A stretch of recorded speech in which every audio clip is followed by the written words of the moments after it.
My first encounters with God's word happened when I was a small child.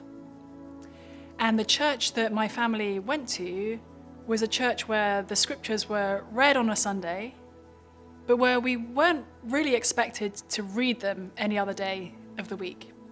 I then, as a teenager, started going to churches that were helping me to see that actually reading the Bible for myself on a daily basis would be a wonderful way to grow in my relationship with the Lord.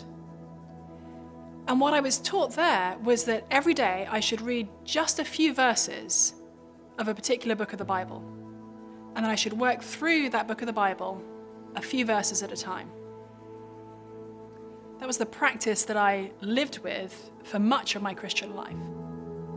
And it's only actually more recently, in the last several years, that I've started recognizing the value of thinking a little bit more big picture when it comes to reading the scriptures for ourselves. Of course, there's value in focusing on just a few verses.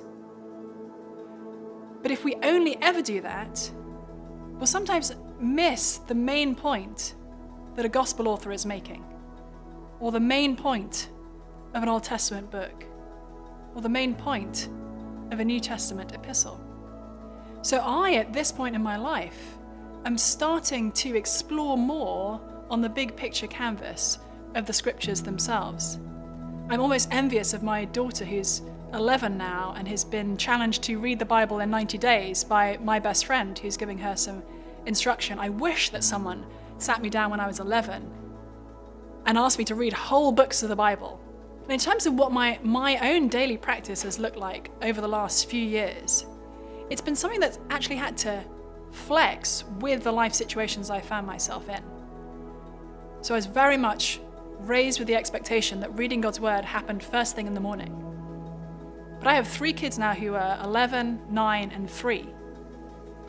When my 3-year-old was a baby in particular, first thing in the morning was this crazy swirl of activity, of feeding him and trying to get the girls off to school. And I realized after a while that I was having the most flimsy little times in God's word because so many other things were coming my way. I realized that I actually needed to move that time to my son's nap for a period so that I would have any real space to give attention to God's word.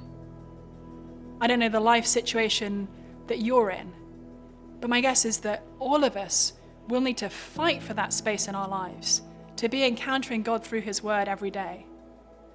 And sometimes it might look like me breastfeeding my son at 2 a.m. in the morning and reading a Bible passage on my phone in the dark. If that's where you are today, I'm with you on that journey. And I know that however we are encountering God's word, God is meeting us right there.